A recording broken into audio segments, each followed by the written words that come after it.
Olá a todos, o meu nome é Sandra Rangel, eu estou aqui com minhas colegas Ivana Santos e Márcia Borges. Nós somos alunas da UESC, Universidade Estadual de Santa Cruz, do Polo de Amargosa. A nossa atividade de hoje é da área do conhecimento de Química, da unidade Água e Soluções, que tem como orientadora a professora Julieta Rangel. Inicialmente, eu vou falar sobre soluções.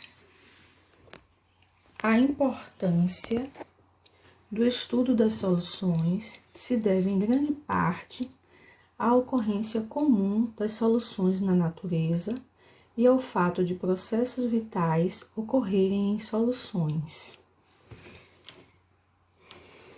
A solução é formada por um solvente, o composto principal, e um ou mais solutos. As soluções que têm água como solvente são chamadas de soluções aquosas. As propriedades físicas e químicas de uma mesma solução são constantes em toda a sua extensão. No entanto, dependem da composição, que pode variar de uma para outra. Assim, as soluções são classificadas de acordo com o estado de agregação da solução. Elas podem ser sólidas, líquidas ou gasosas. As sólidas, o solvente sólido é o soluto e o soluto podem ser sólido, líquido ou gasoso. Aí podemos citar como exemplo o bronze, a liga de cobre e o ouro utilizado em joias. O estado líquido, o solvente é líquido e o soluto pode estar em qualquer um dos estados físicos. Podemos citar como exemplo a água açucarada, a água salgada e a água da torneira e vinho. No estado gasoso, tanto o solvente quanto o soluto são gasosos. Podemos citar como exemplo o ar e qualquer mistura de gases.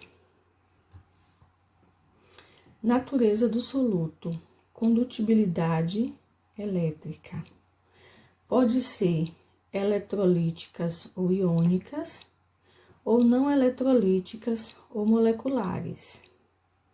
Nas eletrolíticas ou iônicas, são substâncias que, ao serem dissolvidas, fazem com que a solução tenha capacidade de conduzir corrente elétrica, sinalizando a presença de partículas transportadoras de cargas, ou sejam, os íons. Não eletrolíticas ou moleculares são formadas por solutos moleculares e não conduzem corrente elétrica. Podemos citar como exemplo o ar atmosférico.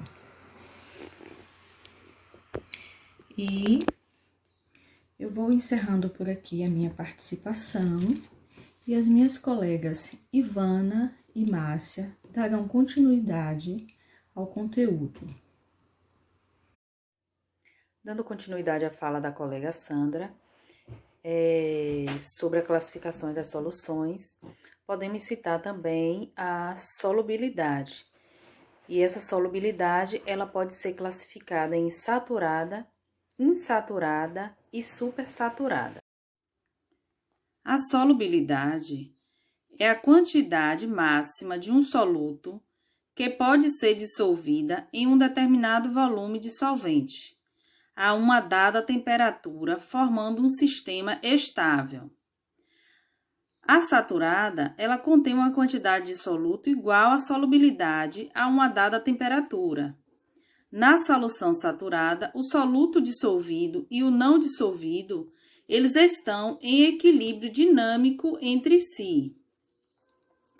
Já na insaturada, a solução que contém uma quantidade de soluto inferior à solubilidade a uma dada temperatura.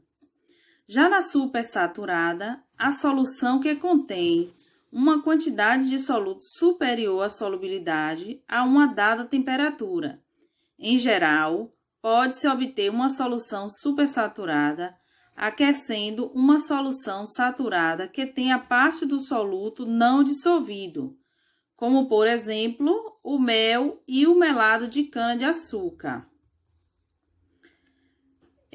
Temos nessa classificação também a proporção entre soluto e solvente. Essa proporção, ela se classifica em diluída e concentrada.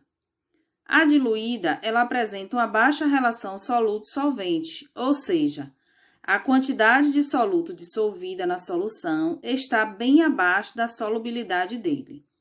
Já na concentrada, apresenta uma alta relação entre o soluto e o solvente, ou seja, a quantidade do soluto dissolvida na solução está bem próxima à solubilidade dele. Concentração, ela é entendida como a relação ou percentual entre a quantidade de substância em questão e a quantidade de solvente ou de solução.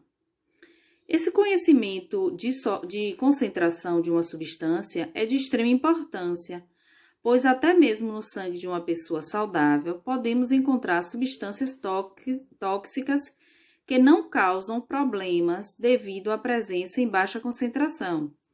Por outro lado, mesmo as substâncias benéficas ao organismo, como as vitaminas, podem causar problemas de saúde se a concentração destas for elevadas no sangue. Felizmente, o nosso organismo conhece a concentração ideal para cada uma das milhões de substâncias presentes em cada parte do corpo, e assim pode exercer um controle rigoroso das concentrações destas. Portanto, tem que haver um equilíbrio das substâncias, né? Nem pode exceder e também não pode ter falta. A concentração, ela pode ser percentual. Dessa forma, temos aí a concentração percentual, que é o método mais antigo de se exprimir concentração e corresponde à porcentagem em massa, representada aí pela letra M, que se define como gramas de soluto por 100 gramas de solução. Aí tem a fórmula porcentagem em massa igual a massa do soluto dividido pela massa da solução vezes 100. E faremos agora o experimento. Em um copo, vamos colocar 90 gramas de água, que é o solvente, e em seguida adicionar 10 gramas de sal, que é o soluto. Portanto, teremos 10 gramas de sal, que é o soluto, representado aí pela letra M1, e 90 gramas de água, que é o solvente, representado pela letra M2. Assim, como eu falei, temos aí 90 gramas de água, que representa o solvente. Na verdade, a água, ela é um solvente. E temos aqui o sal, 10 gramas de sal, que é o soluto. Vamos adicionar 10 gramas de sal na água. E teremos a massa da solução. Sendo assim, 10 gramas de sal com 90 gramas de água. Portanto, o sal com a água compõe a solução. Assim, a soma do sal com a água, temos a massa da solução. Aí, representado, que foi o que fizemos no experimento. Utilizamos 10 gramas de sal, mais 90 gramas de água. E obtivemos um total de 100 gramas, representado pela letra M, que é a solução. Assim, na fórmula M1, que é a massa do soluto, dividido por M, que é a massa da solução, obtemos 0,1, que é o título em massa do soluço. E para chegarmos na porcentagem, pegamos a massa e o título em massa do soluto.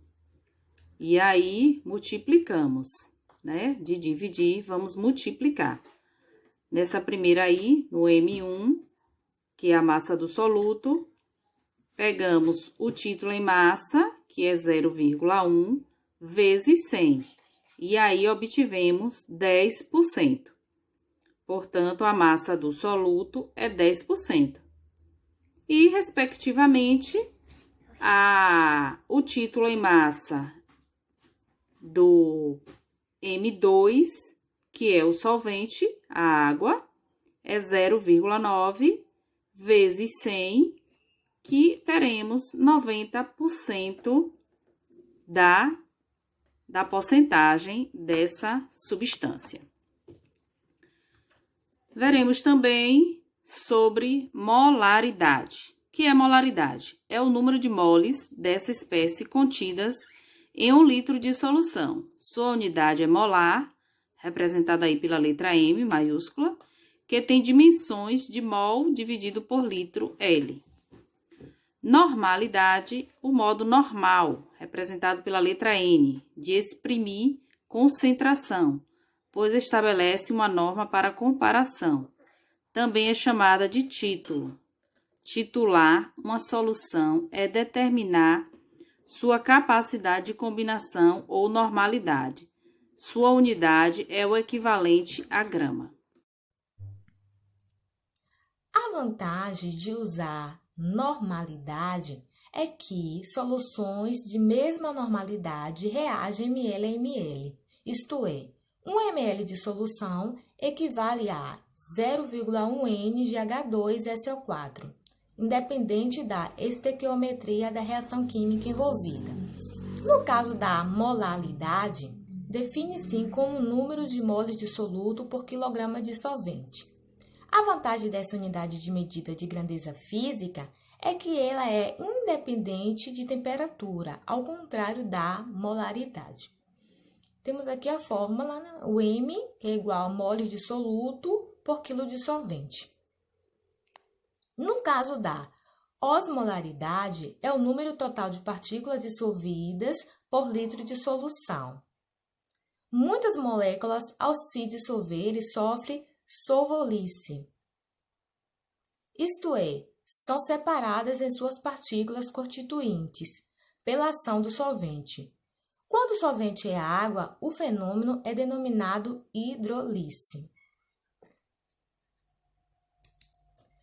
A eletronegatividade é definida como a tendência que um átomo possui de atrair elétrons para perto de si, quando se encontra ligado a outro átomo de elemento químico diferente, numa substância composta. Então, temos a imagem, né, que representa o átomo atraindo os elétrons para perto de si, que resulta na eletronegatividade. A eletronegatividade depende de 2 fatores: o tamanho do átomo e o número de elétrons em sua última camada, a tendência que os átomos possuem de se tornarem mais estáveis quando completa 8 elétrons na última camada. Aqui eu tenho um diagrama da fase da água, que nos indica quais fases em uma mistura se encontra em equilíbrio termodinâmico. Vocês podem observar do lado esquerdo do diagrama a pressão, né, que a água exerce, e abaixo, da esquerda para a direita, a sua temperatura. Na cor lilás, vocês podem observar o estado sólido da água, que denomina ponto triplo. Logo em seguida, na cor verde, temos o estado líquido da água e, por fim, na cor laranja, o gás, né, que denomina ponto cítrico. Com isso, a interação de polo permanente, de polos instantâneos e de polos induzidos, ligação hidrogênio, interação Van der Waals, constante dielétrica do meio. Esse foi, né, o vídeo. Por aqui eu finalizo e espero que vocês tenham gostado. Finalizamos nosso vídeo de hoje. Esperamos ter contribuído para a compreensão e o aprendizado de todos. Um abraço. Olá, eu sou Ivana Caldas Oliveira, sou aluna da Universidade Estadual de Santa Cruz, a UESC, curso de Licenciatura em Biologia no Polo de Amargosa. Estou na unidade Água e Soluções com a professora Julieta Rangel de Oliveira.